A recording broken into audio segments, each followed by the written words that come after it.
Fala pessoal, sejam bem-vindos ao meu canal Marcelo Benevides Advogados. Hoje nós vamos falar sobre um tema que é bem recorrente. Algumas pessoas têm nos procurado aqui no escritório, algumas pessoas têm o interesse de tirar essa dúvida, que é a defesa, a apresentação de defesa. Como defender-se? O que o advogado de defesa deve fazer nos processos de juizados especiais, os juizados especiais cíveis, os juizados de pequenas causas. Então é tudo sobre isso que eu vou falar hoje, logo depois da vinheta. Fica aqui comigo.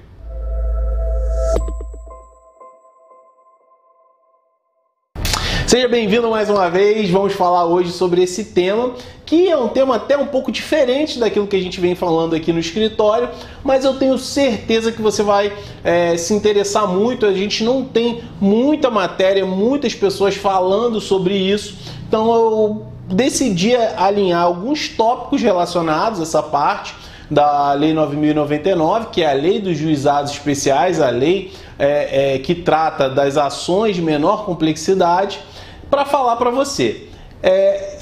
Inclusive, por que eu decidi fazer isso? Eu sou especialista em direito consumidor. Durante lá o início da minha carreira e durante bons anos aqui no escritório, as ações que eram as ações, a área que era o carro-chefe, era justamente a área do direito do consumidor. Inclusive, eu prestei assessoria jurídica no início da minha carreira para algumas instituições financeiras, onde também era utilizado o Código de Defesa do Consumidor, né? Então, assim, foi legal que eu tive uma experiência tanto pelo lado da empresa quanto do lado do consumidor, que me deu uma maior visão, né? Abriu um pouco os meus horizontes em relação a essa questão do direito do consumidor, que é basicamente a matéria que é mais discutida nos juizados especiais.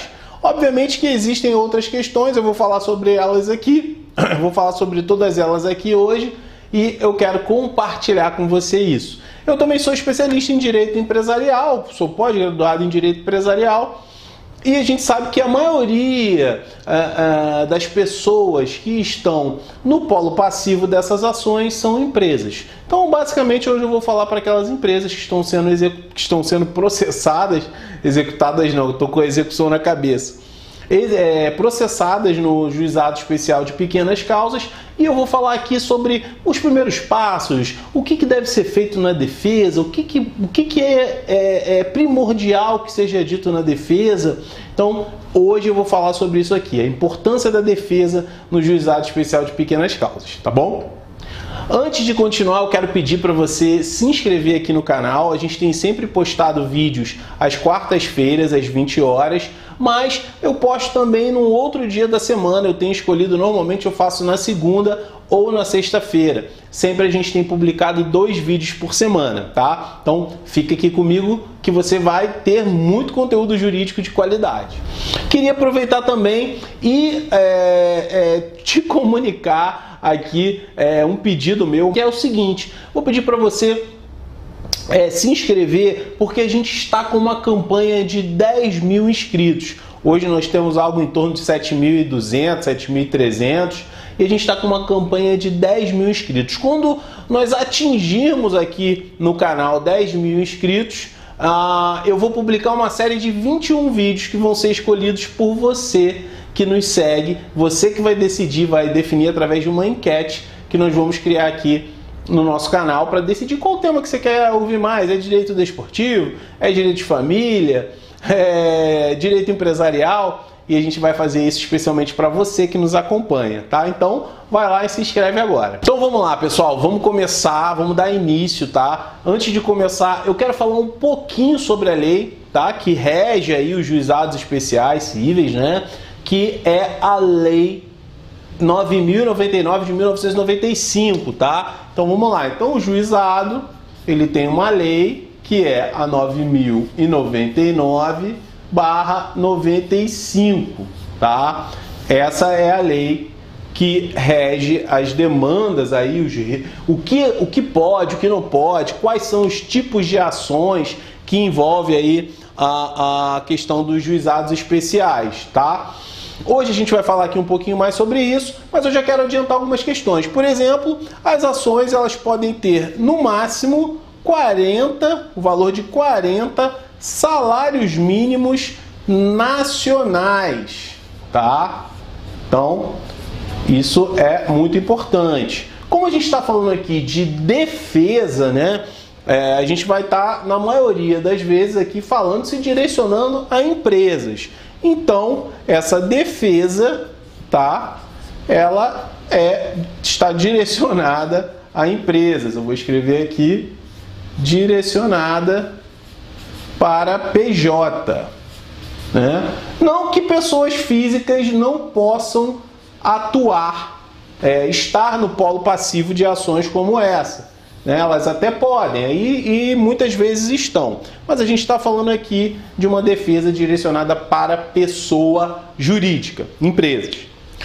Outra lei que também é uma lei que constantemente é utilizada, até por conta das demandas de, por exemplo, de direito consumidor, atraso na entrega de um produto. Normalmente esse produto ele tem um valor bem pequeno, R$300, R$500, às vezes até um pouco mais, mas não alcança nem a metade disso aqui, dos 40 salários mínimos nacionais. Então, por essa questão, por essa razão, a gente tem a lei 8.078, opa, meu site ficou estranho aqui, 8.078 de 1990. Eita, isso aqui ficou bem estranho, hein? Mas está dando para vocês entenderem. 8.078 de 1990. Sabe que lei é essa?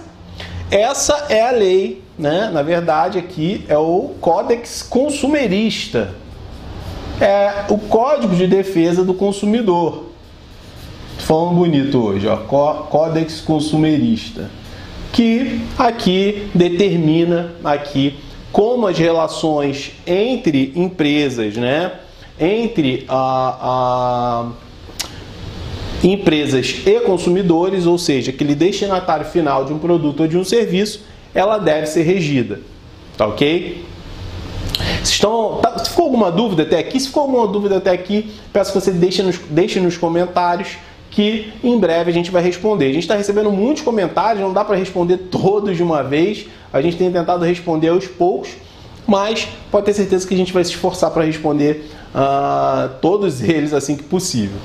E além disso, a gente fez aqui uma série de vídeos falando sobre execução, né, execução de título extrajudicial. Existem outras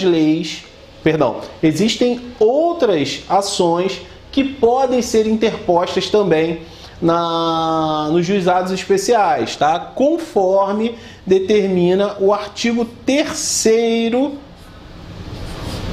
da Lei 9.099, tá? Lá vai estar dizendo quais são os tipos de ações que podem ser movidas, interpostas nos juizados especiais. As ações podem ser ações que envolvam relações de consumo, cobranças de título de crédito, algum tipo de indenização gerada através algum tipo de indenização que foi gerada em razão de um acidente de trânsito e algumas outras modalidades ali, tá bom? O juizado especial, ele foi criado para ações, como eu disse lá no início, para ações de menor complexidade. Então, quem está sendo acionado, quem é o requerido, quem é a parte ré numa ação dessa, ele leva uma vantagem. E eu vou explicar isso um pouquinho mais à frente. Por que ele leva uma vantagem? Porque se são ações de menor complexidade, pode ser, né, pode haver um motivo para que seja requerido, tá, a extinção da ação em razão da complexidade da mesma. Por exemplo, aqui no escritório, alguns meses atrás, nós tivemos uma ação, tá, em que nós estávamos pela outra parte. Nós estávamos não pelo autor, estávamos pelo réu, né? Pela empresa que estava sendo acionada. E nós alegamos justamente uma necessidade de perícia, tá, no produto. E realmente ele precisava de uma perícia, ele necessitava ser periciado. E o juiz acatou o nosso pedido porque ele entendeu que naquele rito, né, do rito do juizado especial, não poderia a outra parte teria sua defesa cerceada, ou seja, nosso cliente ele teria um cerceio de defesa, né? Ele não poderia alegar ali de todas as formas que realmente que aquilo era um vício oculto ou se foi a parte que deu causa ao defeito, né? Por conta de uma má utilização. Então, acabou que nós conseguimos a extinção, tá, dessa ação. Então, esse é um ponto muito importante. É uma das coisas que devem ser muito bem avaliadas por quem está defendendo uma empresa, se realmente aquela é a via correta, se foi eleita a via correta para que seja discutido, né, uma causa que de repente ela tem uma complexidade maior. Uma outra questão muito importante, e sempre também alguns clientes aqui que ligam aqui para o escritório perguntam: a ação ela tem menos de 20 salários mínimos, tá? Eu preciso enviar um preposto e um advogado para a audiência? Olha, a questão não é necessidade. Aqui no Rio de Janeiro, especificamente, nós sempre aconselhamos que um advogado e um preposto estejam em audiência, tá? Por conta de algumas situações em que nós já vivenciamos, como, por exemplo, juízes que se sentem muitas vezes desrespeitados porque a outra parte sequer enviou advogado para representar a empresa, enviou só um preposto. Ademais, numa audiência, por exemplo, se o advogado da parte autora, se a parte autora está assistida por um advogado e esse advogado ele faz uma alegação, ele faz algum pedido diferente, enfim, qualquer coisa aconteça no decorrer daquela audiência e a parte ré, a empresa que está sendo acionada, né, não tem ali um advogado, ela fica um pouco indefesa no sentido de poder contra-argumentar algo que está sendo dito, requerer algo que conste em ata. Então, assim, é necessária a representação do advogado por N motivos, tá? Aqui no Rio de Janeiro, nós sempre tivemos uma alta proteção ao consumidor.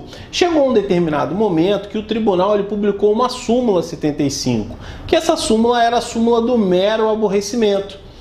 Essa súmula para defesa, né, e muitos juízes leigos embarcaram nessa questão da súmula 75, que falava a questão do mero aborrecimento, que nem tudo, falando aqui em linguagem simples, nem tudo gera dano moral. Então, essa súmula ela caiu em 2018, tá? Ela não existe mais. Isso era um ponto que sempre era utilizado nas defesas, né? Tentando ali desqualificar, de certo modo, né? Tentando ali mostrar ao juízo de uma outra maneira que aquela situação não era tão grave a ponto de merecer uma indenização por danos morais. E até uma coisa que eu quero compartilhar com você, a íntegra da súmula 75, que era o seguinte: o simples descumprimento de dever legal ou contratual, por caracterizar mero aborrecimento, em princípio, não configura dano moral, salvo se da infração advém circunstância que atenta contra a dignidade da parte. Então hoje isso não existe mais, né? Hoje, infelizmente, isso no Rio não existe mais. Houve também manifestações em relação ao valor das condenações aqui no Rio de Janeiro. Porque esse valor das condenações, durante alguns anos atrás, tá? Uns 3 anos atrás, ele realmente estava muito baixo, né? Então, assim, tinham condenações, quer dizer, muito baixo para quem está pelo autor da ação, né? Porque para as empresas era um ponto favorável. Mas hoje as coisas mudaram um pouco, né? Antigamente você tinha condenações de R$500, de até R$1.000, e hoje eu vejo uma ascendência em relação à questão das condenações contra empresas. Então é preciso de muita atenção, numa boa elaboração de uma defesa, elencando ali ponto a ponto por que aquele valor de indenização é um valor exorbitante, ou por que aquele valor de indenização é um valor inadequado, utilizando-se até de decisões anteriores, demonstrando que em casos similares, aquelas condenações, que eram casos bem parecidos, tiveram condenações menores do que o autor da ação está pleiteando. Esse também é um dos pontos. Outro ponto também que eu quero levantar aqui, que é muito interessante, é que para que uma empresa seja autora nos juizados especiais, existem algumas regras que devem ser cumpridas. Ela deve apresentar o seu faturamento e existe inclusive uma instrução do FONAGE, que vou deixar até aqui na descrição, falando aqui quais são as empresas que podem ou não ingressar como autoras nos juizados especiais. Outra dúvida muito também importante é que as pessoas perguntam como é que funciona depois da audiência, como é que é? Normalmente é agendada uma data em que a sentença, a decisão do juiz sobre aquela demanda, sobre aquela ação, ela vai ser publicada. A partir dessa decisão, cabe sim recurso. No recurso existem custas judiciais. Aqui no Rio de Janeiro, essas custas judiciais elas vão variar aí em torno de R$1.000, R$1.500, R$2.000 para que você possa interpor um recurso. E esse valor ele já é um valor realmente para desestimular a parte ré, né, a parte que está sendo ali acionada, né, a não recorrer e sim pagar a indenização. Então assim, até porque se você entra com recurso e você perde o recurso, você também é condenado a pagar os honorários ali advocatícios do advogado da outra parte. Então o recurso é algo que realmente ele tem que ser ponderado, tá? Para identificar ali se é necessário ou não realmente aquele recurso, porque isso pode acabar onerando ainda mais a empresa. Um outro ponto muito importante é que sejam também anexados documentos, né, provas aos autos, né, de que houve uma tentativa de resolução do caso, de que a empresa se prontificou a ajudar o consumidor ali ou a outra parte a resolver a questão. Tudo isso é muito bem observado pelos juízes. Quando você faz uma defesa em que você não junta documentos, em que você não prova as alegações daquilo que você está falando, você também acaba sendo prejudicado, a sua defesa acaba sendo prejudicada nesse sentido. Então, é muito importante também anexar documentos. Até botei o quadro aqui, escrevi pouca coisa no quadro hoje, mas eu acho que eu consegui aqui trazer algumas questões importantes dos juizados especiais. Eu acho que a gente ainda tem muita coisa para falar sobre isso, né? Espero que você tenha gostado desse vídeo. Também ficou um vídeo longo, né? Ultimamente eu tenho feito uns vídeos um pouco mais longos. Se você tem alguma sugestão, alguma coisa que você queira ouvir também sobre defesa dos juizados especiais, deixa nos comentários que eu vou preparar um vídeo especial para você, tá bom? Queria também te pedir novamente para você se inscrever no canal, curtir esse vídeo para nos ajudar. E também eu vou deixar passando aqui, se eu não me engano é aqui, vou deixar passando aqui alguns vídeos, tá? Que eu aconselho que você veja. E no card também eu vou deixar passando um artigo onde eu falo sobre a questão da assessoria mensal, tá? Se eu não me engano foi um dos últimos vídeos que eu fiz, também tá bem bacana lá para você assistir, espero que você goste. Bom, é isso pessoal, por hoje é só e até o próximo vídeo.